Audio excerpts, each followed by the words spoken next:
Welcome to an Alfie James production with Sophie Weaver, Ruptured Duck by Alfie James, performed by members of the Ruptured Duck Community Theatre Project and with illustrations by Jacob Anderson, supported by the Arts Council England and Alfie James Productions.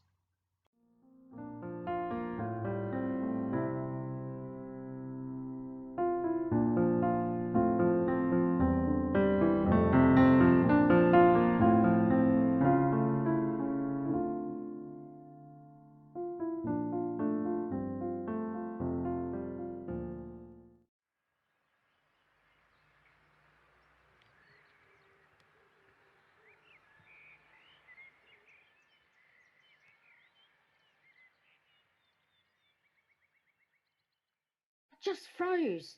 I couldn't move. Oh, darling, it happens to us all. My mouth dried up. I couldn't speak. Blimey, that really is a first. I'm being serious. I'm meant to be going on stage in a couple of hours. Ah, so that's why you're sitting out here, trying to hide, with the hope that the ground will swallow you up, are we?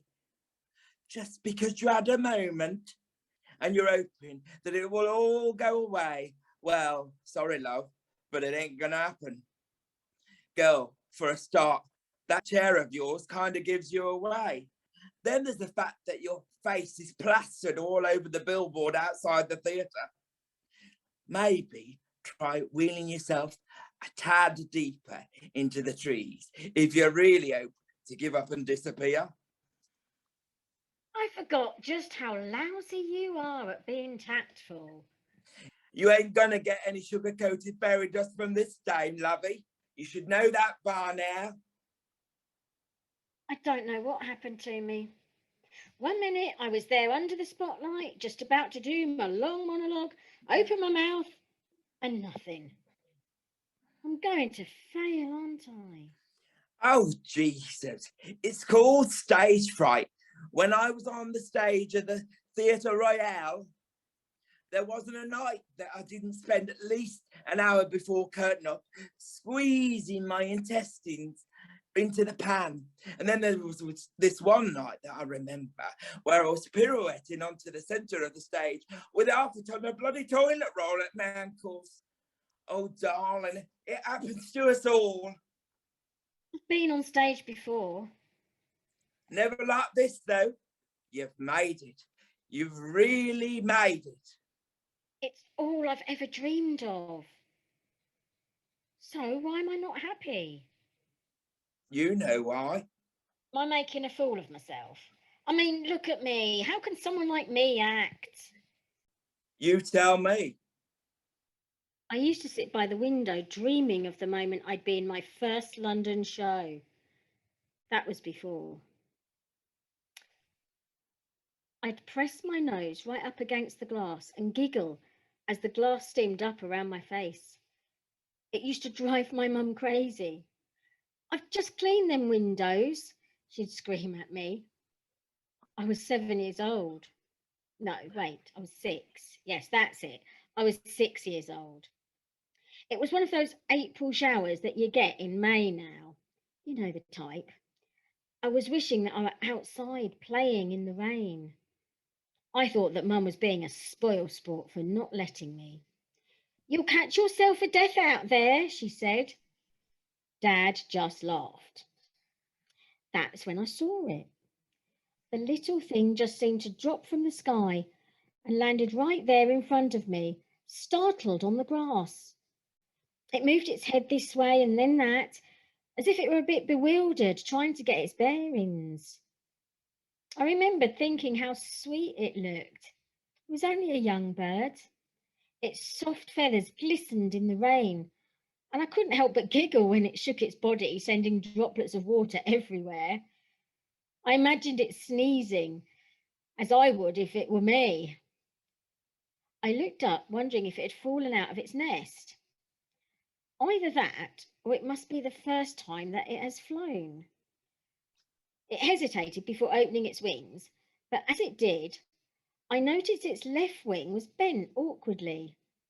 It flapped about, trying to spread them out. but then stopped, closing them again. My eyes widened. What was wrong with it? I thought. Then it opened them again and tried to fly. But once again, it struggled pitifully before giving up again. Then it did it again.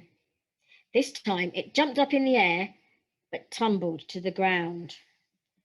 Had it broken its wing? I turned and called out for my mum, but she was just busy hoovering upstairs. I turned back to look at the bird. It was sitting there with its head down low, as if it had given up. I heard a thud and peered around to see the next door neighbour's cat jump up onto the roof of the shed close by. No, I whispered. If the cat sees it, then it would be surely a goner. I put my hand into the window, making a small imprint on the glass. The bird still just sat there. What was wrong with it? I tapped on the window. The bird moved. It flapped its wings, but still the wing would not open properly. The cat peered around and started to move to the edge of the shed roof. I tapped the glass again and again. Come on, bird, fly, fly, I screamed. The bird flapped again. It leapt up and fell to the ground. Please, just fly. My voice broke into a gentle sob. Just then, the cat spotted the young bird sitting there. It crouched down, starting to stalk its prey. I banged my fist on the window. The bird jumped at the noise, opened its damaged wings wide and started to flap them wildly as it ran up the grass. The cat leapt down onto the garden and started running towards it. Fly, I yelled. Fly! Just then, it took off into the air and I watched it go further into the sky. It did it. It really did it. I've never forgotten that bird. It's weird. It's probably my first experience of disability. Who would have thought that in less than a few months after that, I'd actually become that bird? Worried about the fact that people are going to see you on stage and see the chair rather than the character, are we? Or is it something to do with that phone of yours? Do you remember before all this, before I got ill? It's hard to believe that I was even quite normal at one point. I wanted to be a ballerina. I was 6 years old. Dancing was all I thought about. You used to teach ballet classes in the community hall on the island. All of the local children went. You'd walk into the hall wearing those bright pink shell suit trousers and leotards. I was glamorous, weren't I? Music!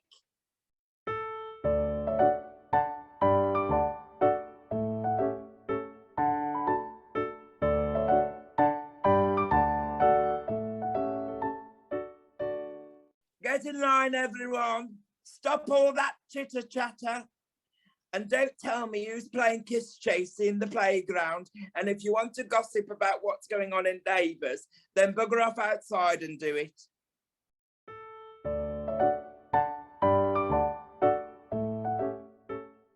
Arms and up.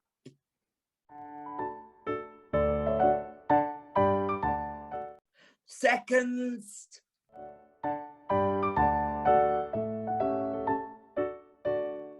Tummy's in. He was deeply passionate about his art. Carry on like that, Tracy Simmons, and you're going to end up just like your sister. And I'm telling you, girl, it ain't no compliment. Head up straight.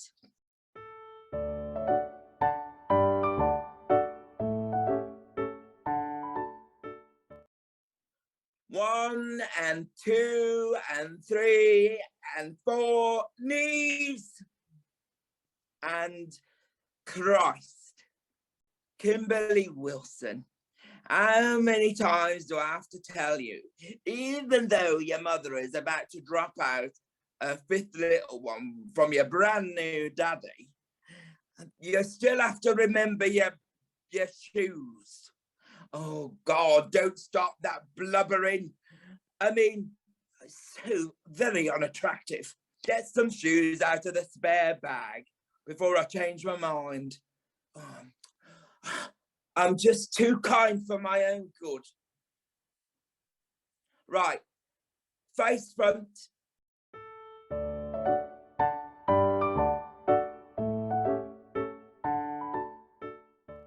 And 1 and 2 and 3 and 4. Eyes to the front, I said. And,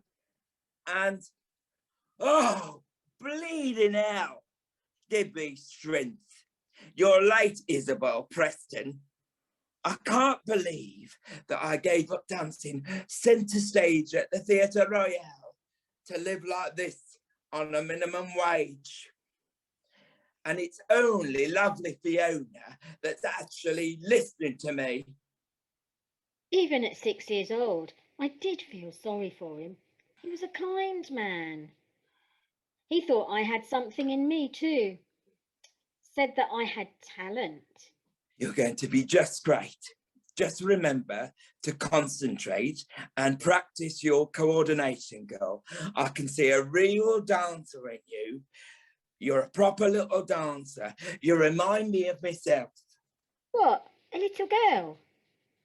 Smart ass. You're funny, Mr. Winters. You have no idea. You did make me laugh. I suppose life is one big dream when you're only 6. But I really thought that I was going to be a proper professional ballerina. I practiced every day when I got home after school. I stood in the middle of the living room, balancing on my toes, practicing my spins. My older brothers would giggle and make me so cross as they ran in and out, nearly knocking me flying. Because life is one big dream when you're only 6. My parents even brought me the Swan Lake cartoon film on video. Yes, I did mean to say video. I spent ages with my eyes transfixed to the screen, watching the little bunny rabbit dance, copying her every move. Then I'd sit there and close my eyes and imagine that I was that small rabbit dancing. It was the best feeling in the world, I can tell you. But life is one big dream when you're only 6. And dreams have a habit of ending pretty abruptly, don't they? Headaches, high temperature, stomach pains, tiredness, loss of appetite, a rash, sore throat. I was suffering from them all. At first, they said it was flu. It would pass. Then it was a stomach bug, a viral infection, lack of vitamins, her diet. I couldn't go to ballet classes. I was too sick all the time. The other children sent me a get well card. You came around to our house and told my mum that you would hold my place open for me. After you left, I found my mum crying in the kitchen. She tried to stop when she realised that I was there. I put my arms around her because I thought even grown-ups need a hug sometimes. It's okay, Mummy. I'm going to get better. Just you see. They did tests. After test, after test, pricked, prodded, poked. And still, I'm afraid the tests were inconclusive. I was referred to a specialist. I'm a specialist in this field of illness, affecting the muscles, the spine, and the joints. Now, let me examine you, please. And his conclusion was... more tests. My father was quickly losing faith in the doctors. They just didn't seem to know what was wrong. This is ridiculous. Can't any of them flaming well make a decision and stick to it? I recommend a course of tablets, maybe injections, or possibly physiotherapy. No, I know. Let's operate. We must order x-rays, more bloods, more urine samples. Does it hurt when I do this? Ouch! Ah. I don't think I can bear much more of this. You've got to give them a chance to do their job. They're doing the best. You remember my father. He was the working man. He was a doer. He was a problem solver and always believed in getting on with things and muddling on through. It was instilled into him from his parents. He was a tall and rather thin man supporting a small pair of spectacles for reading, which he did rarely though.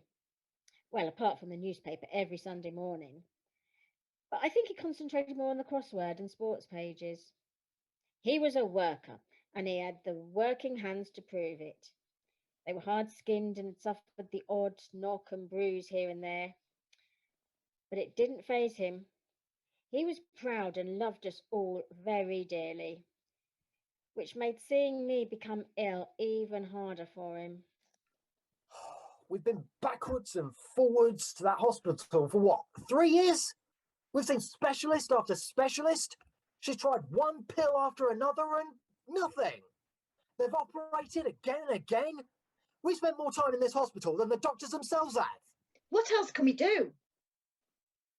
Then that day came, the day that the doctor said those words. I don't know if he meant to sound so cold, so unfeeling. A ruptured duck. The words pierced through me like a sharp blade, slicing through a thin bit of meat. Even as a young child, I understood what he was saying. They still hurt even now. For years, I've looked in the mirror wondering whether that's all people see. She is resembling a ruptured duck. The bottom, the spine. It's all common symptoms of Still's disease. Now, if I may, it's a rare autoinflammatory arthritis condition characterized by fever, rash, and joint pain. Most commonly noted symptoms are fever, rashes, sore throat, achy and swollen joints, and muscle pain. The cause of Still's disease is not clear, and it's thought to be caused by viral or bacterial infection, but we cannot be certain what caused your daughter's infection. Obviously, we must do everything that we can do so that your daughter can be fixed. Fixed? Fixed. We must operate at once. She will most probably be required to undergo a series of operations regularly for the foreseeable future. It's the only way forward, I'm afraid. Think of her as if she was like an ugly duckling. We must help her to turn into that beautiful swan that she can be. We must fix her and get her out of that chair so that she has the best chance of being normal. Normal? I couldn't stop myself from remembering that small little bird that was sitting in the garden that day. I looked down at my legs and then my hands. I remembered the bird's awkwardly bent wing. Now, I know why it looked down at the ground so unhappy that day. And the doctor was gone. The room fell completely silent. I don't want to be a ruptured duck. I want to be normal.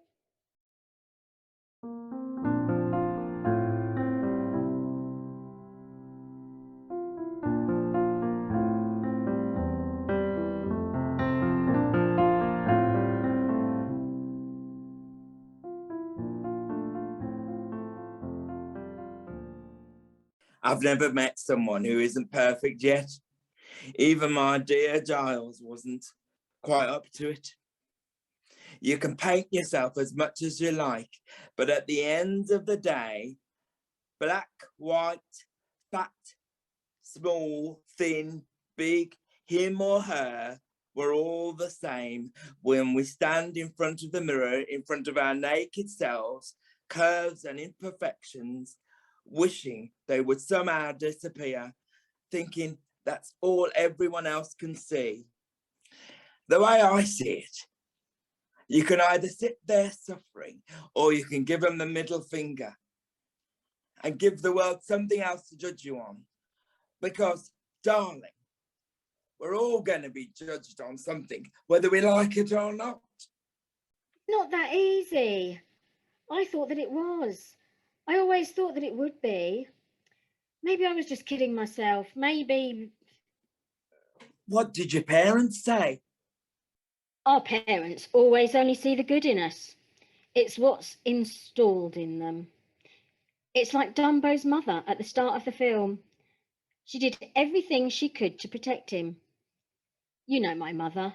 She was a small lady in height, but where she lacked in height, she certainly made up for in character and emotional strength. Like my father, she's a fighter and stands up for what she believes in. Don't get me wrong, she's well educated, calm, and collected even now. She thinks carefully before she speaks, but when push comes to shove, she doesn't mince her words. Back then, she sported a short bob of wavy hair and glasses. She always dressed simply, but could still light up a room when she walked in. She was popular amongst her friends on the island and worked locally. That night, after I'd gone to bed, my mother found my father sitting outside in the garden. She looked long and hard at him. He seemed to have the weight of the whole world on his shoulders. I'll never know how my parents always remained so strong, so dignified, and so real through it all. Any for your thoughts? Do you remember when Fiona used to go to ballet classes? Every Tuesday and Fridays after school?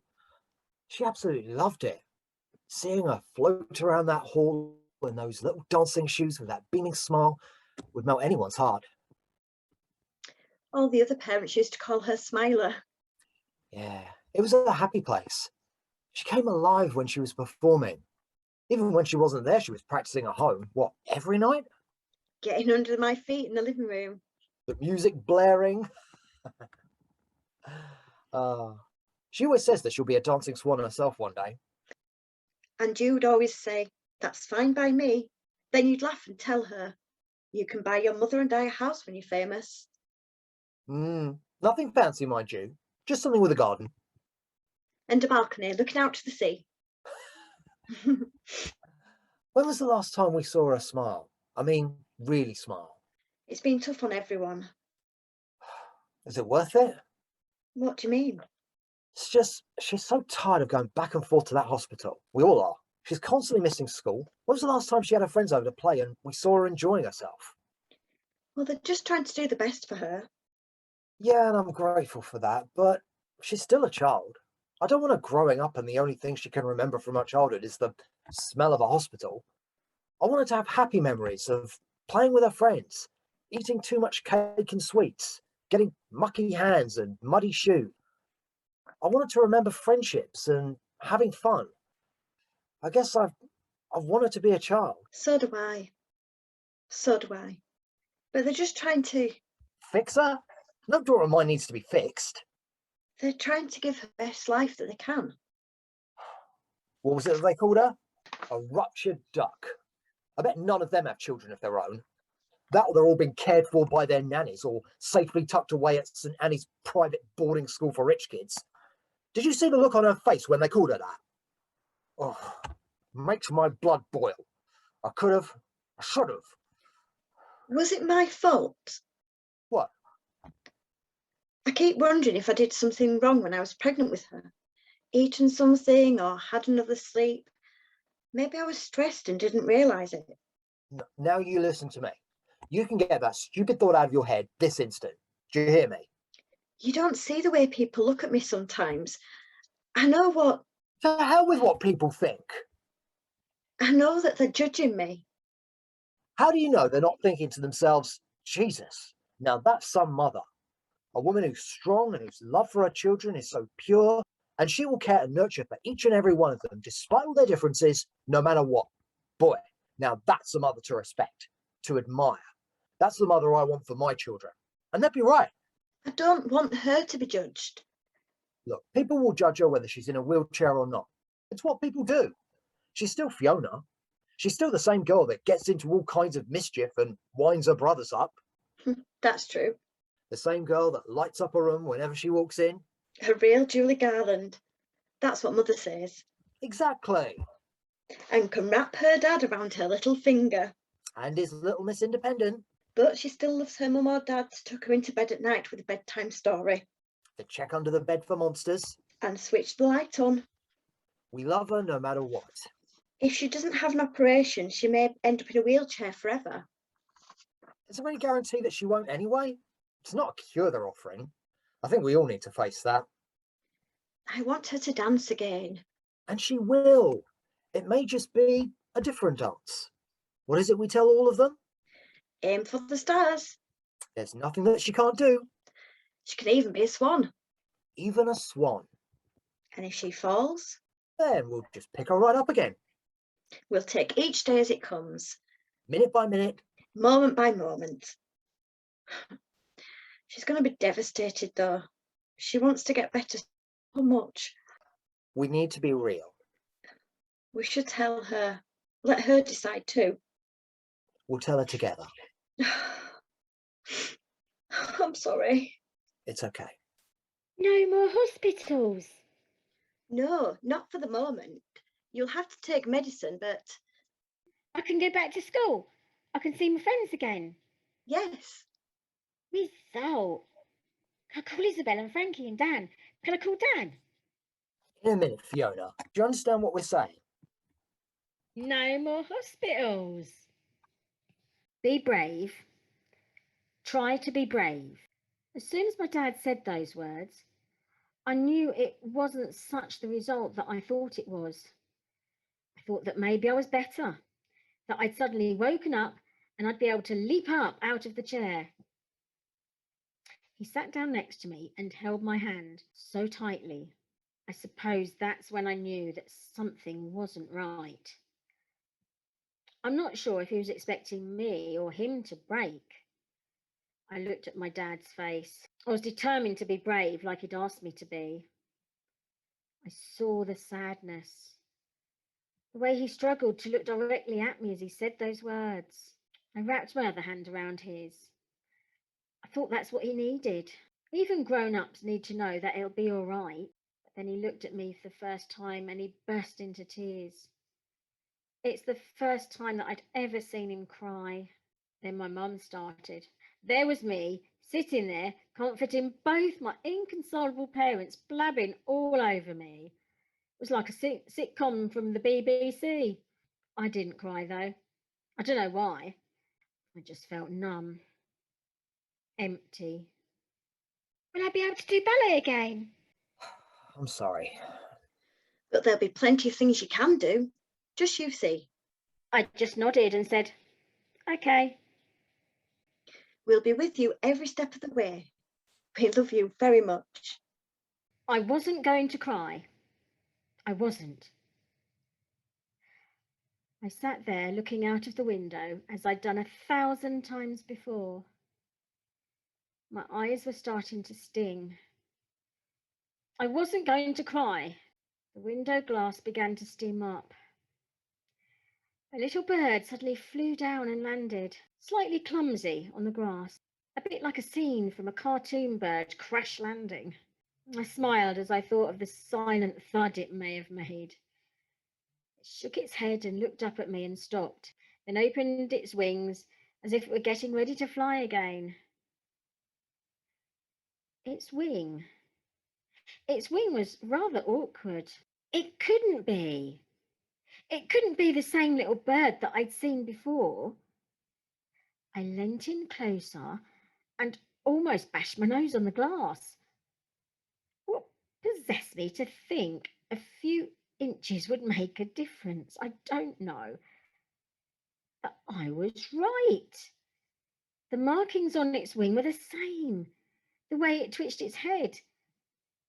Just then, 2 more birds landed next to it. Their top markings were the same. It was like seeing 3 of the same bird, and another. It had a family. I didn't think that... I smiled again.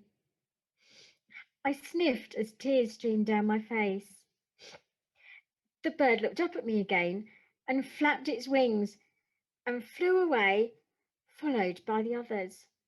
I leant back in my chair. Are you all right? I'm going to be a ballet dancer, Mum, I said. I'm going to be a swan. A beautiful dancing swan.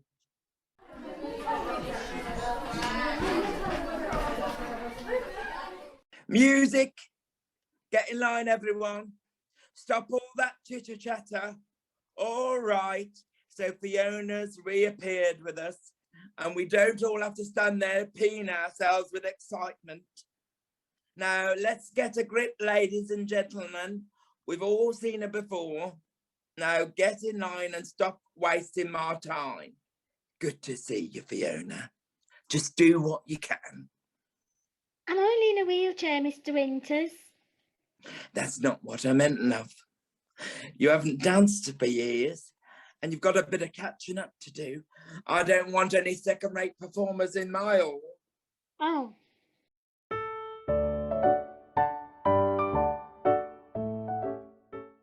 Arms and up. Seconds. Tummies in.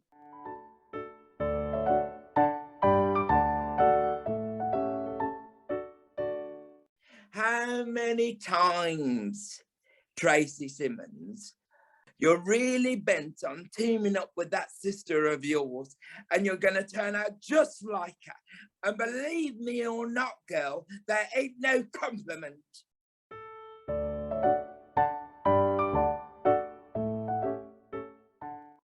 And 1 and 2 and 3 and 4 and knees. Oh, and Christ, to think I gave up dancing centre stage at the Theatre Royal for this. Daniel Macpherson, sometimes I think you're sent here to test me to the proverbial. I know that mother of yours is always telling you that you're going to be the next Billy Elliot. Well, I've got news for you, my boy. The only Billy Elliot you're going to be is the scrawny one at the beginning of the film. It's good to have you back, Fee. Thanks. Oh, do I look like Cilla Black? This isn't blind date, you know. Leave it outside, you lovebirds. Right, face to the front. 1 and 2 and 3 and 4. Eyes to the front, I said, and... Oh, it was great being a child again. The hospital checkups and medication were still a regular thing, but not so regular. Now I could be a kid and live and have fun. I was even beginning to get used to being in a wheelchair. Between you and I, it actually had some perks. Please, miss, can I be Fiona's partner today and get out early for lunch? Can I be Fiona's runner in games today, miss? I don't mind driving in the taxi with Fiona on the school trip, miss. Dan and I became quite good friends. For a boy, he wasn't so bad. One time, some of the other boys started making fun of me in the playground. I could have seen to them myself. I mean, I do have 4 wheels, which can bloody well hurt when driven over the feet. But he kind of just jumped right in. Caused a right proper scrap on the school field under the oak tree, it did. His dad wasn't best pleased when the head teacher called him in, though. Marched him home with his tail between his legs. I remember looking at him as he walked past me with his dad gripping the top of his collar, swearing at him. Dan looked behind with the shiny black eye. We couldn't help but smile at each other. That boy sure had a soft spot for you. We were just friends. You got up to plenty of mischief, if I remember rightly. It was my parents' fault. They installed that I can do attitude in me. I wasn't ever going to let a silly chair and illness stop me from doing anything, was I? Life's great when you've got friends, and summer days that you never want to end. Chasing down Mr. Whippy's ice cream van, you haven't got a care. Trips to the cinema, deciding on what clothes you're going to wear. Young, free, there's nothing we cannot be. Sun beaming down, waves crashing as we take boats out to sea. Laughing and giggling with friends, content and free. Staying up late, speaking on the phone for hours and hours. Falling asleep in the minibus on the way back from Alton Towers. Young, free. There's nothing that we cannot be. A mother's pride as my daughter turns 13, watching her go off to discos dressed up all keen, then picking her up at the end of the night, giggling with friends all grown up as an unforgettable sight. Young, free, there's nothing she cannot be. The streets turn into paradise, the radio singing dreams. She's innocent, immortal, she's only 15. The nights are longer, but your friends are there to talk away the night, or until old Bernard switches off the chippy light. Young, free, there's nothing that she cannot be. Sneaking into the club when you're underage and dancing away the night on a summer beach rave. Sharing my first cigarette, maybe a kiss and my secret dream. At midnight when I was just 17. Young, free, there's nothing I cannot be. Your friends meant a lot to you, didn't they? I suppose it's growing up on the island. It was a close-knit community. Everyone was sure that you and that young Dan were going to be an item. Dan? No. We were just good friends. He moved away before my 16th birthday, right after he'd snogged Tracy Sims. She was mortified. She spent all summer trying to get him to notice her. Then he kissed her at the end of the regatta, then told her that he was moving away the next day. We were just good friends. I saw the way you looked at him when you thought no one else was looking. Oh, Mr. Winters, you'll never change. Neither will you. One of these days, you'll come right up to me and start calling me Frankie. Don't be daft. You'll always be Mr. Winters to me. It won't feel right otherwise. Are you still holding out hope for him, even though after he did what he did? Life's too short to hold a grudge. Besides, we were at college. We were young. And we've moved on from it now. And that's why you keep looking down at that blooming phone of yours? Your parents never wrapped you up in cotton wool. I admired that about them. Goodness, no. There were plenty of people who thought that they should. Some people thought that I should have just sat at home dribbling and watching my life pass by. But it just made me more determined. I showed them. I even passed the 11 plus, learnt how to play the piano and the harmonica. I went on holidays by myself. The dancing had come to an end. I suppose being a kid took priority. Plus, you'd moved away unexpectedly the summer before and disappeared. I had my reasons. No one knew why. Sure, there were rumours. I bet there were. It's none of their bloody business. You were missed. The stage called me back though, didn't it? I wasn't sure what my parents would say when I told them that I wanted to go to college. But my mum was very quick to say what a great idea it was. I think it was the thought of having me at home under her feet as the alternative which enthused her. And so you started college. And the next chapter began. King Lear. King Lear.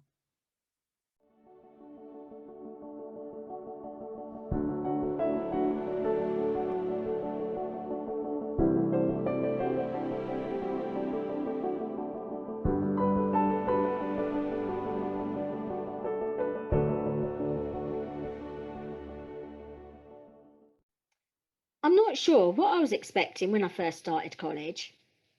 A part of me thought that I was mad thinking that I would survive 2 years of A-levels, including drama. I was terrified, but at the same time, I was so excited. My stomach did somersaults when I entered the drama studio for the first time and saw all the other students buzzing with excitement. Everyone knew each other. Everyone was chatting. I looked around at the theatre posters on the walls from past shows. Midsummer Night's Dream, The Visit, Of Mice and Men. The costume cupboard door was open slightly, and I could see a glimpse of the array of colourful costumes, the top hats and fabrics. I felt like I was in heaven. It was at this point I met one of the most inspirational teachers I would ever come to work with, Mr. Sharp. He was a tall man with curly brown hair. He spoke rather posh, with a slightly artsy tone to his voice. You know the type. No one would know that it was indeed his first day as a teacher, too. He glided into the room with so much positivity, energy, and enthusiasm.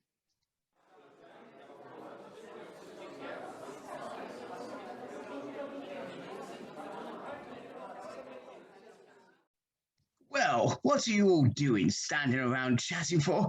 This isn't the common room. Put your bags on the sides, shift those chairs, and everyone find a space. The whole room erupted into movement as he began to warm us up, moving us around in different shapes, speeds, and directions. Well, this space is going to become your new home for the next 2 years, so it's important for you to learn all about it. Become aware of its surroundings, absorb its atmosphere, and respect its boundaries, and become one with it.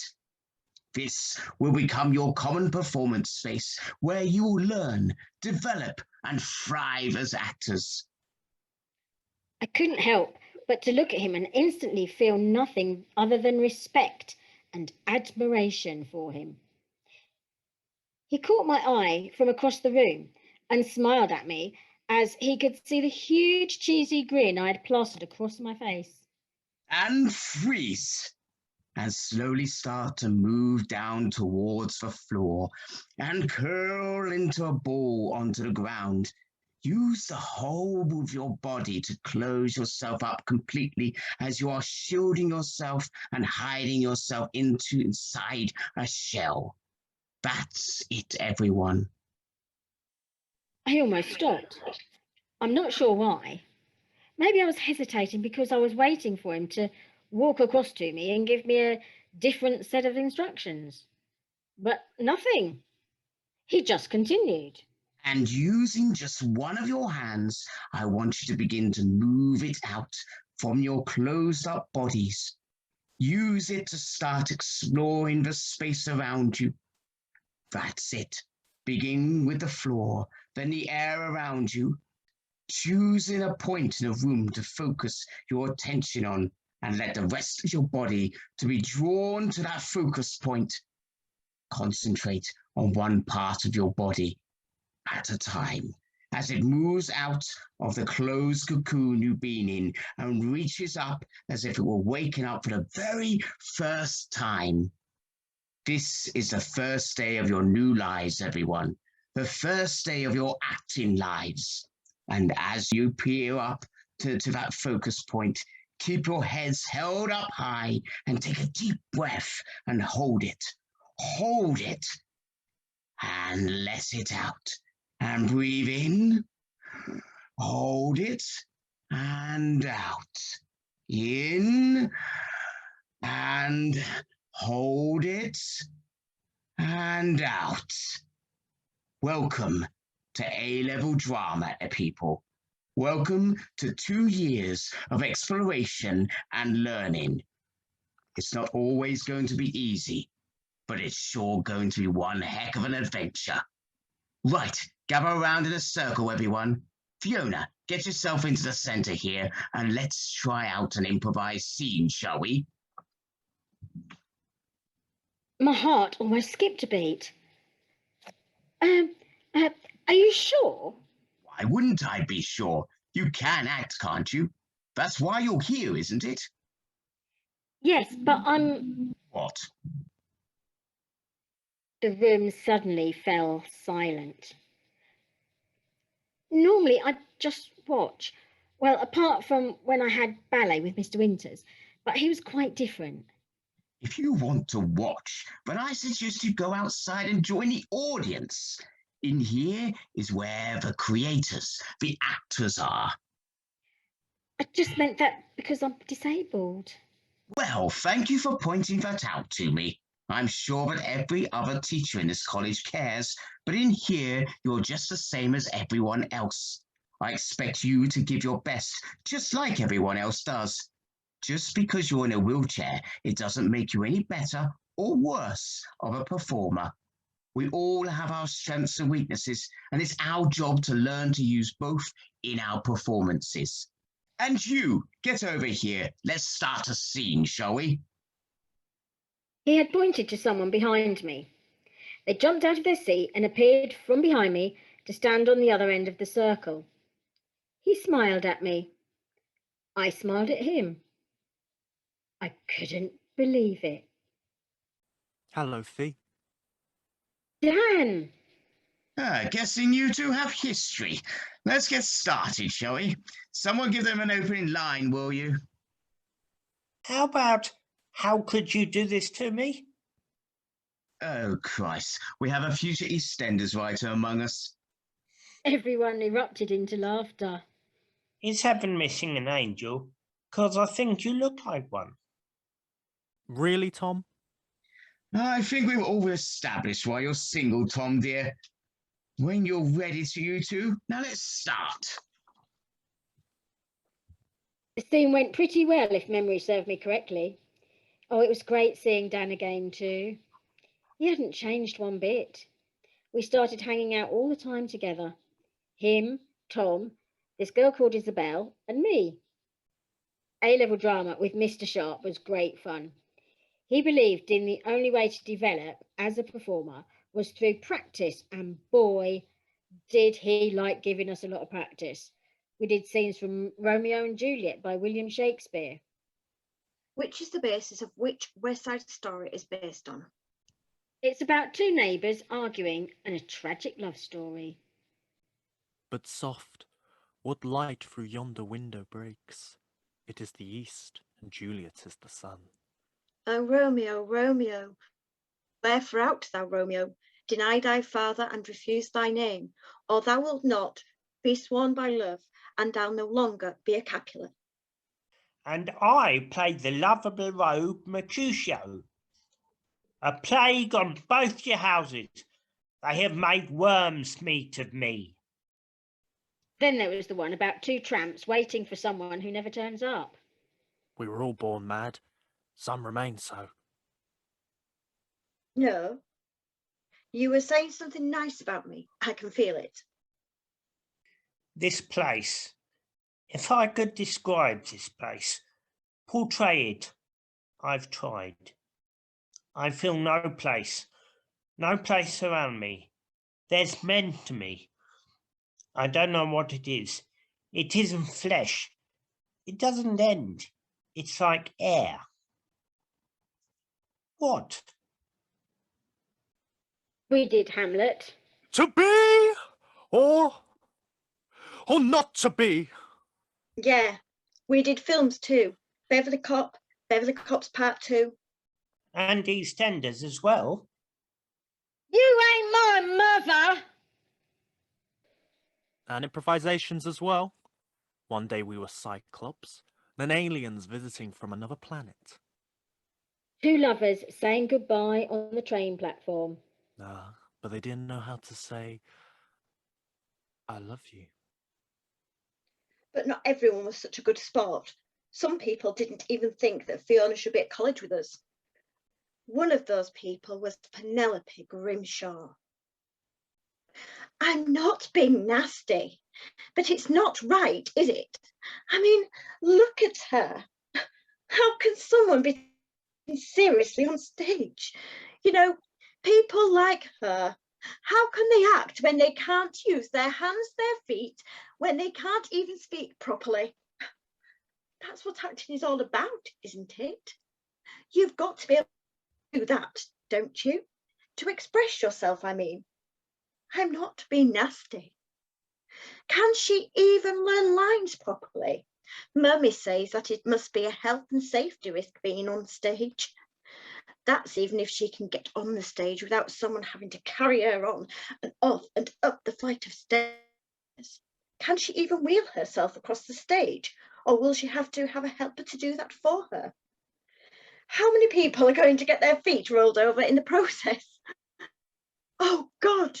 And then there's the costume changes. Will they have time to do that? Or are they going to hold up the whole show? I'm not being nasty. People are always saying one has to be charitable and kind, but when does it actually stop being kind and start becoming deluded or patronising? Don't get me wrong, I'm all for making less fortunate feel part of society. Mummy and Daddy have monthly subscription to the Blind Dog Association, and I'm always giving my unwanted shoes to Oxfam. I do my bit, but I'm just saying that people pay lots of money to see shows. They want to see glamour, they want to see clear faces, fine-tuned voices, perfect sized bodies, and sparkling white teeth. Some of us actually work hard to be like that. We know what audiences really want. They don't want to see people like that. Maybe in amateur dramatics, but in professional. I'm not being nasty. Well, it's just not practical. Why build people's hopes up thinking that they have the capability of taking on a role without the audience being distracted by the wheelchair, their limping speech, or their sight impairments? I mean, how can they portray a character who knows what it's like to struggle and feel emotions? The poor things have probably never fallen in love, known happiness and sorrow, because they have everything done for them. They don't know hardship like I do. Playing this kind game of pretending to be all PC hinders people like me who should be given opportunities and should be seen and not pushed aside to give extra attention to people like that in the name of diversity. I do have talent too, you know. Mummy and Daddy tell me so. For goodness sake, I'm not being unreasonable, and I'm not being nasty. Am I? They were good friends to have. We were young, free, and there was nothing that we could not be. And things with Dan. We're taking a different turn. Thee, I just need to talk to you. The others are waiting for us. We're going to be late for lesson. It's important. Okay. Well, Come on, spit it out. The thing is... Is something wrong? No. Why? Has something happened? Not that I know of. It's just you're acting weird. Right. Well, you know we've been spending a lot of time together. And we've been getting on all right, haven't we? You're all right for a boy, I suppose. What? Relax. You're being so serious. You look like you're trying to ask me out or something. Oh, shit. Forget it. No, wait. Don't go. Yes, I mean, is that what you were going to say? Because if you weren't, then that's perfectly fine. I mean, it would be great, but it's great if you weren't too. No, what did I just say? I meant that. It was. What was? I like you, Fee. Fuck me. I mean, I didn't actually mean... Oh, shit. So, will you go out with me? You two coming or not? Yeah. Just kind of busy here. We'll be there in a sec, okay? Oh. And what did you say? What do you think I said? I said yes. Yes!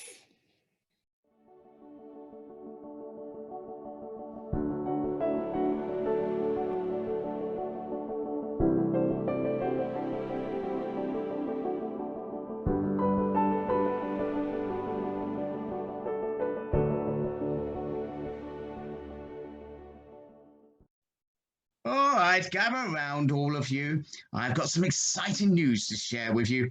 I know that many of you have been wondering what our end of year production will be. Well, you'll be pleased to hear that I've met with the faculty and it's been decided that we will be staging a production of King Lear. Shakespeare. We're going to need to have a warning sign out there for the ladies if they're going to see me in a pair of tights. I mean, it might scare a few people. Come on, ladies and gents. It's going to be hard work, but you're going to be brilliant in it. Stop doubting yourselves. This is going to be an amazing show. That, or at least it'll be a laugh doing. Hey, did anyone hear about what happened to old Mr. Shakespeare himself when he walked into the pub for a cold one? What happened? Barman took one look at him and said, "You're barred." Oh, Tom, that's got to be one of your... Best? Oh, I know. Thank you for that, Tom. Auditions are Monday, and I want you all to give it your best. All the parts are up for everyone.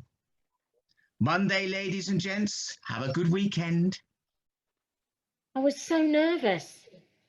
This was my time to shine, to actually be a serious performer and act in a really demanding, serious play. To be taken seriously. Prove that I really was more than just a Ruptured Duck. girl in a wheelchair. My parents were so proud of me. Knock them dead. Just do your best. But when it came to the audition, I don't know what came over me. I thought that I was really confident. I was ready. My lines were learnt. I knew the part. I was sure that I was ready. I can't do it. It's a stupid idea. So you're going to let the likes of Penelope Gringshaw get to you? Maybe she's right. Nonsense. You've got this in the bag. The right, Fee? None of us would let you go into that audition and make a tit of yourself. Besides, it's only Mr. Sharp and a couple of other teachers. What if I mess up? What if I freeze? Then you freeze. Take a deep breath. Pick myself up and start again. Just like your parents tell you to. What if people don't take me seriously, though? What if I am just a ruptured duck after all? What if they're just being... Kind? Seriously? Is that what you think people have been doing all this time? Do you think Mr. Winters was just being kind when he used to have ballet classes, eh? Wait, you used to have ballet classes? Now's not the time for jokes, Tom. People like Mr. Winters didn't just put up with you out of kindness. They put up with you because you're talented, because you work hard. They see past the chair. They see that you're not just a ruptured duck. What did Mr. Sharp say to you on our first day? Just because I'm in a wheelchair doesn't mean I'm any better or worse an actor than anyone else. And has she treated you any differently on stage? No. Those other idiots, they only make fun of you and look down on you because they're scared. And they're jealous. Dan's right. And you know the best way to deal with bullies. Confront them head and give them the opposite they want. Yeah, bollocks to them. You go in there and you show them what you can do. They were right too. I'm sorry. Don't be sorry. Go in there and kick ass. You can do, Fiona. You can really do it. And when you're ready, Fiona. And what happened? Did you freeze? Did I, heck? I knocked them dead. I bossed it. All right, settle down, everyone. Here's the forecast for our production of King Lear. And it was a very tough decision as the standard of auditions was extremely high. You should all be very proud of yourselves. Oh, come on, sir. Enough of the build-up. Did I go bottom? Please, say I got bottom. Yes, Tom, I'm pleased to say that with great delight you got the part of Bottom.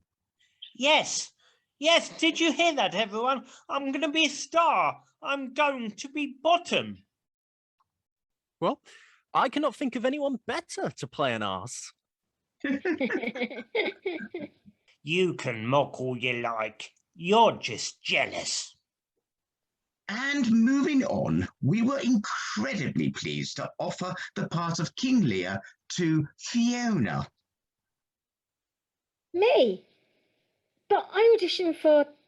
We know, but we want to do something slightly different in this production. We think that it will work really well, and we believe that you can pull it off. I didn't know what to say. I was speechless. Say yes, and make sure that you give it your all. Rehearsals started, and I won't lie, they were pretty intense. Every day after finishing lessons, we were in the rehearsal room practicing. Then when I got home, I was going over my lines and catching up on essays. It's gone past midnight. Should I tell her to go to bed? What, and risk starting World War III? Nah, leave her. She's got a job to do and she's trying to do it the best she can. Isn't that what we've always encouraged her to do? Do you know what this reminds me of? Swan Lake. She was obsessed with that ballet. Didn't she wear that flaming videotape out watching it? No, What happened to it then? I could have sworn that you said it was broken. it is. It had a secret rendezvous with the bin lorry. Tragic it was. You're wicked, you are. Oh, it's just nice to see her so passionate and happy, isn't it? We did the right thing, didn't we? Of course we did. Rehearsals went on for weeks and weeks. My friends were really supportive too. They were the best. And Dan didn't mind not seeing you so much. There wasn't much I could have done. He understood. I didn't mean to neglect him. If I'd known, I would have... Been stood up again, have you? She's obviously just been caught up in rehearsals again. It doesn't matter. It's okay to be angry, you know. No. It's important to her. It's what she wants to do. I'm proud of her. What are you? Her boyfriend or her dad? Fancy a milkshake? My treat. I don't know. I might just go home. I'll even get them to give us an extra scoop of ice cream. And you're paying. Of course. I thought everything was okay. I didn't see it. The performance came around so fast. The opening night, I was a bag of nerves. I swear I couldn't sit still in that chair. I hadn't been to the loo more times in my life. The audience were all packed in. The lights went down and the music started. I was there on stage. Everyone went quiet. I took a deep breath. This was it. I closed my eyes and remembered that little girl that used to look at herself in the mirror. And when I thought that nobody else was looking and only see a ruptured duck. I remembered that tiny little bird that would visit my garden. I remembered Penelope. This was actually it. I was King Lear. Blow winds and crack your cheeks. Rage, blow. Ye cataracts and hurricanes, spout till you have drenched our steeples, drowned the cocks. You sulphurous and thought-executing fires, vaunt couriers to oak-cleaving thunderbolts, singe my white head.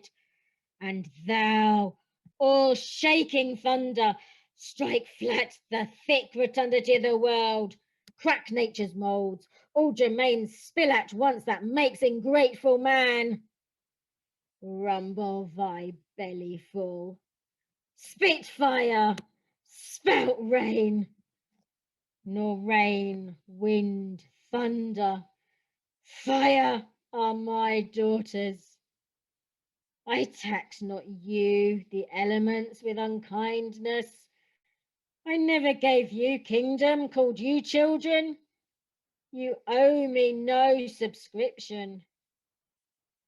Then let fall your horrible pleasure. Here I stand, your slave, poor, infirm, weak, and despised old man. And yet I call you servile ministers that will with two pernicious daughters join your high-engendered battles against a head so old and white as this. Oh, 'tis foul. Magnificent. There was a split second as I finished that speech, which I'm sure lasted an eternity before the audience erupted. They clapped so loud that the vibrations bounced right through from the top of my head to the ends of my toes. I felt so alive. As the curtain fell, I couldn't wait to get out of my costume and to find Dan, to put my arms around him and to say, I did it. I actually flipping did it. To thank him for being there through it all, for being the best. That's when I saw them, hugging, kissing, Dan and Isabelle. Say something. Fee, I didn't mean for it to happen. It just... I still like you. Just not enough to be with me. How long's it been going on for anyway? We've always been friends. We've just been getting closer. She's fun. And I'm not? That's not what I meant. How did you mean it? We're 18, Fee. We're still at college. Sometimes I feel like it's just... What? Too much. You mean I'm too much? No, that's not fair. Neither is seeing your boyfriend getting off with your best mate behind your back. Is it me? Is it because I'm like this? No. I know you've been going off me. No, you've got it all wrong. I'm nuts about you. I just feel like it's all too much. I feel like I'm out of my depth. I feel like I'm... Suffocating. It's not you. It is me. I don't know what I'm doing here. I like being with you, but things are getting so serious and I am out of my depth. You didn't seem to be worried about getting serious with Isabelle the other night. That's different. You mean I'm different? Are you scared of hurting me? Do you think that I can't do stuff? Is that it? I don't know. Partly. I'm not broken in that way. I thought you knew that. I thought you weren't bothered. It's just too much. I feel like I'm always worried about you. Everything has to be planned and organized. I feel like I'm always... Caring for me. I'm sorry. I think that you should go. Fee. Please? I do love you. I said go!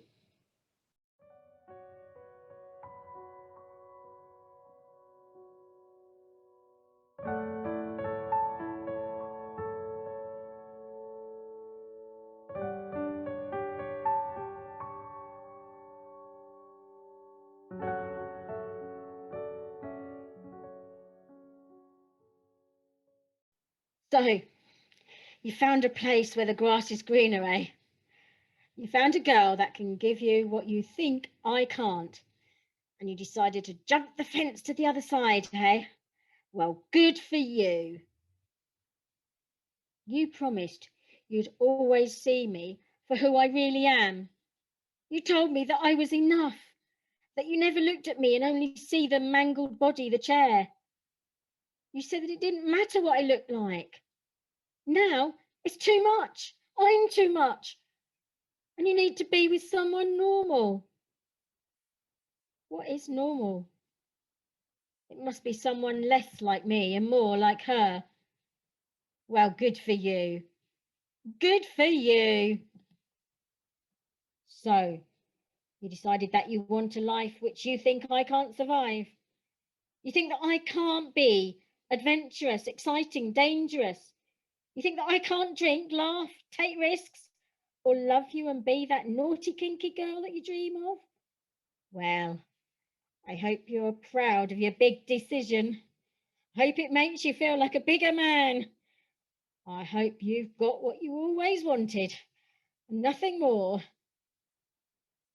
Now, I guess you're free from the agonising life that you've been living, the life that I've been obviously trapping you into. Now you've got to say what you needed to say, and you get to walk away feeling like you've been honest, a good man. Now you get to say that you did everything you could, stayed for as long as you could, that you even loved me. Well, good for you. I'm sorry I wasn't enough. I'm sorry that you felt you couldn't live if you stayed and you had to walk away. I know I wasn't perfect. I know I had insecurities. I know I'll never be that girl you ran to be with. So you got what you always wanted. You got what you've always dreamed of. Well, good for you. Good for you.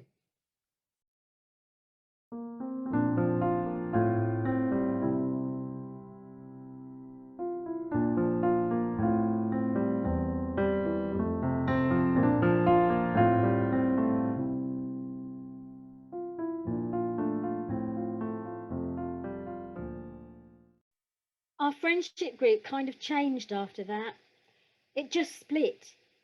Isabel and Dan went off on their own, and I was left with Tom. He was great, completely hopeless, with as much tact as a ball in a china shop. Half the time he didn't know what to say, but he was there. It meant a lot. What are you doing here? Thought I'd walk with you. You don't have to walk with me to every class. I know. He was a good friend. Took a long time to get over Dan. Sadly, in my experience, darling, most men are complete arseholes.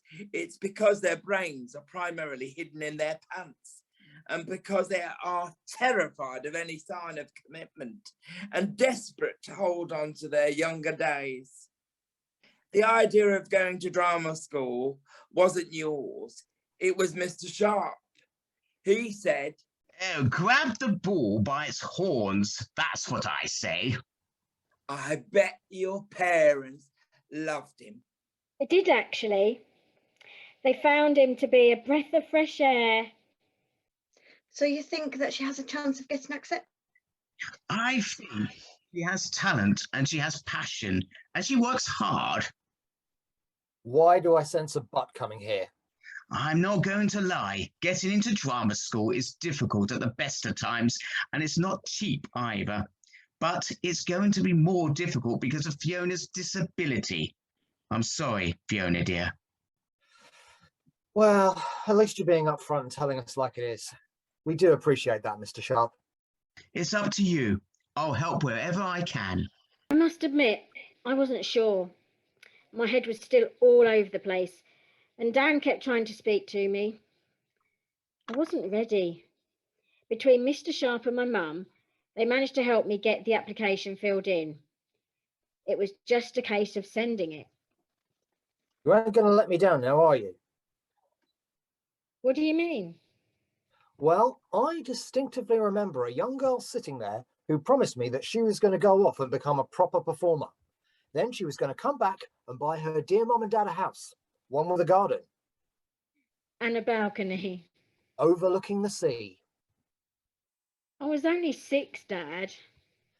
You know, your mother pretty much hated me when we were at school. Wouldn't give me the time of day. I did everything to try and get her to notice me. But I was what you kids call a nerd back then. You may laugh, but it was true. Your mother was high class. All my friends kept telling me that she was out of my league. I even believed it myself. But every time I saw her, it was like looking at an angel. She was perfect in every way. My mouth would always get all dried up and I ended up just either stuttering or blabbering like a fool each time I tried to talk to her. Then one night, it was the local Christmas disco. Your mother was going with one of the older lads from the island. It was cool for the girls to do that back then. Well, I wasn't going to go because it wasn't my thing. But my sister persuaded me. I ended up leaving early, but as I was walking home by Coastal Inn, I heard a girl's voice from the bushes. It was your mother. The lad that had gone with her had a bit too much to drink and just misread the signals and was trying his luck too far. I suppose I didn't think. I just ran over to them and pulled him off of her. Anyway, he got right up again and socked me one right in the jaw and sent me flying. The next thing I knew, I opened my eyes to see your mother prop laying into him and giving him such a beating with her handbag and her fists. She sent the lad running home with his tail between his legs. She picked me up and nursed my bloody jaw and walked me home. Apparently it was then she fell for me. The next morning, she asked if I wanted to meet for an ice cream. My jaw still stung like mad, but it was my dream come true. Sometimes it can take time and it can be painful. You'll have plenty of knockbacks, but if it's your dream and it means that much to you, it'll be worth it. I promise you. Now you send that application off and you don't stop trying until you get what you want, because I've still got that bleeding house you promised me. And you sent off the application? Of course I did. But I didn't really get the response I hoped. In sending you this letter, we regret to inform you that due to circumstances quite beyond our control, you see, the wheelchair poses a predicament. We could not possibly entertain you. The stairs would be a problem. The doors are not wide enough. Would you even be able to get on the stage? Will you need special treatment? Obviously, it is with the greatest regret that we must deny you this wonderful opportunity which you quite rightly deserve. Morons. It got worse too. In sending you this letter, we regret to inform you that by offering you a place would be foolish on our part, especially for a person such as yourself. A career in performance would not be suitable. It would not be realistic. A fantasy maybe, but not quite real. An acting role is not for you, as harsh as it may sound. But this is business. You must understand. We have standards. We have reputation. So we must deny you a place without consideration. I won't lie, it knocked my confidence. I really thought that I'd stand a chance. But back then, making the theatre industry accessible wasn't a priority, sugar. It's taken us a long time to make the industry open its eyes and doors, that it's not just for the wealthy, good-looking straight kids. I didn't even get a chance to audition. I know, I remember. It was the first time that I'd seen you since ballet classes. I bumped into you by the bench outside the church. It was my favourite spot. I couldn't have visited that place without going to that bench. Giles and I used to sit there and eat our lunch together. Little cheapskate, he never actually paid for us to cross over the blooming road and go into the cafe. No, he said it was more romantic to get splinters up our arse, eating soggy homemade sandwiches of cheese and cucumber, which he'd made the night before. Stupid. He would always spend half the time there just looking at me. He was soppy. He knew that wound me up. You never did tell me why you'd come back. I'd come back to see his mother, to give her a letter he'd written. And she slammed the door right in my face. Didn't even care that times were less accepting of many people back then.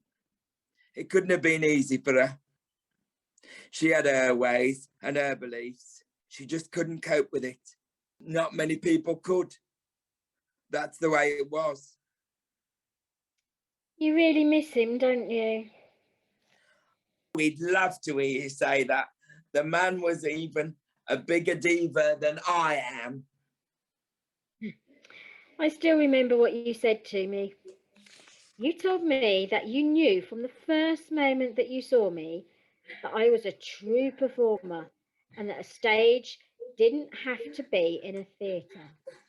Like a performer doesn't have to be bred and baked in a drama school. It can be created anywhere where there's passion and hard work. I talk absolute bollocks when I'm emotional, don't I? I signed up to my local theatre the day after. I suppose I'm the one to blame, am I? Yes. And then what happened? What do you think? I shined. I decided that I wasn't going to be disheartened by their knockbacks. I was going to prove that despite the fact that I was in this wheelchair, I could still act. I joined a theatre company which was specially designed for disabled actors. Helping them to shape the new project was a lot of fun, and it was great to work with others like me and realise that I wasn't alone. There were other actors with disabilities who were great performers, writers, directors. We performed regularly to sell out audiences. I loved every second of it. I played a range of different characters. There were no barriers because we were all about breaking down those perceptions. When we were on stage, it wasn't about our disabilities. It was about us playing characters. It's hard to believe that I was part of that group for over 10 years. I played in other theatres too with other groups, but that was one of my favourites. I shall never forget playing Barbara. All right, settle down, everyone. We don't want to be here all bleeding night. Look, I know it's not proper for the mother of the bride to speak, but who gives a rat's ass about tradition, eh? Oh, flipping it, I can't really say that, can I? Well, you all know what I mean. Look at me, I'm getting all nervous. I can't believe that this day's really come by. It seemed only yesterday that I had her hanging off my breast. I know I keep going on about it, but she was the prettiest babe in the whole of that ward. Even the nurse said so. It was the first time I ever saw John's eyes fill up. We were the happiest parents in that ward. And now look at her. Oh, she's all grown up and got herself shacked up with the first man to drop his trousers in front of her. Oh, John would be so proud. What are you laughing at? It was a funny scene, and you were amazing in that play. Dan was in the audience on closing night. He'd come to see me perform. Seeing him for the first time in years was... We laughed and talked for hours, just like we used to on those summer days when we were young, free to be whatever we wanted to be. Ah, they were good times. The best. You know, I hated the way things turned out.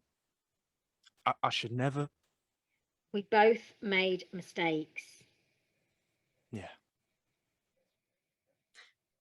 You know, I bumped into Tom about a month before. How is he?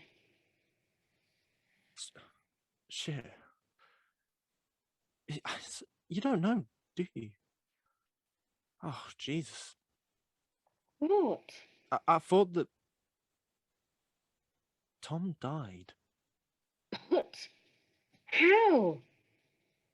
He was finding life tough, I guess. I wish I'd realised how much. But he was always so happy. He was the Joker. Everyone loved him. Everyone except himself. No, that can't be right. He wasn't like that. He was always smiling. He was always... He told me that I was an idiot for breaking up with you. I didn't appreciate how special you were and how lucky I was to have someone who looked after me like I was an angel. Like I was the only one in a crowded room. He told me that. And he told me that he wished... Well, he was right. We were young, daft.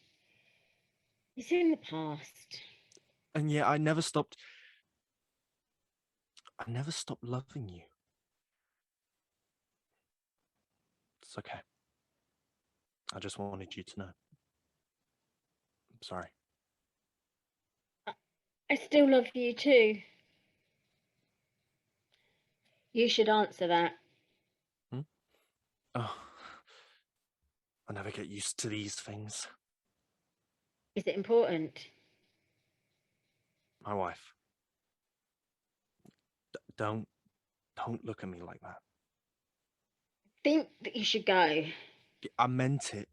You never change. No, but I'm going to leave her. Things aren't working out. We're making each other miserable. It's you that I want. It's you that I want to be with.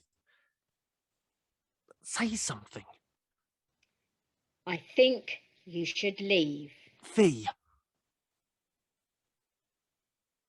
I messaged him 3 days ago. I couldn't stop thinking about what he'd said. I couldn't stop thinking how much I've missed him and how much I know that makes me a fool. You want to know something, love? At the end of the day, we're all hopeless fools. I invited him to come tonight. He's not coming, is he? No, that train ain't coming, sugar. It ain't. Would you do something for me? Anything, love. Switch my phone off for me. Where are you going? I've got a show to do, haven't I? I am a ruptured duck. My back is curved and bent. My hands are twisted by arthritis. I cannot walk. Moving can be a struggle at times. I have good days. I have bad. I am human, just like you. I am a ruptured duck. Yet I have emotions. I have ambition. I have dreams. I have strengths and I have weaknesses. I have success and I have failures. I am human, just like you. To be an actor, you need passion. You need expression, experience, and empathy. You need to be able to tell a story, to create a believable character, to share a journey with an audience. Big, small, thin, wide. An actor should come in different shapes and sizes. The stage is the home of differences and diversity, where no boundaries lie. So, who should say whether it's the place for a ruptured duck to belong? I am a ruptured duck. Why should I settle for second best? Should I really hide away, ignore my dreams, aspirations, and close my eyes and sleep through life? Is that what being human is about?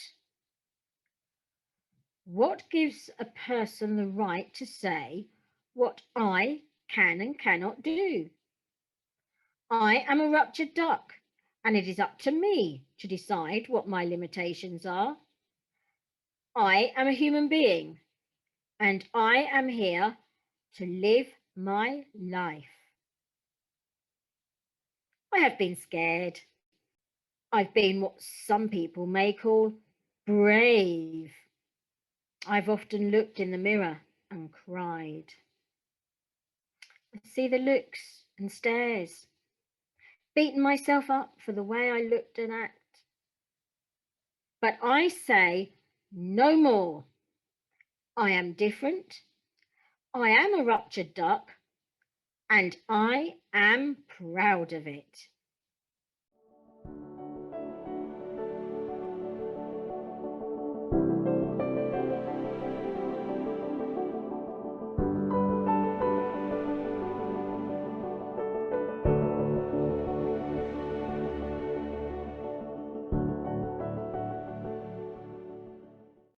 You've been listening to an Alfie James production with Sophie Weaver, Ruptured Duck, the audio play by Alfie James. performed by members of the Ruptured Duck Community Theatre Project and with illustrations by Jacob Anderson, supported by the Arts Council England and Alfie James Productions.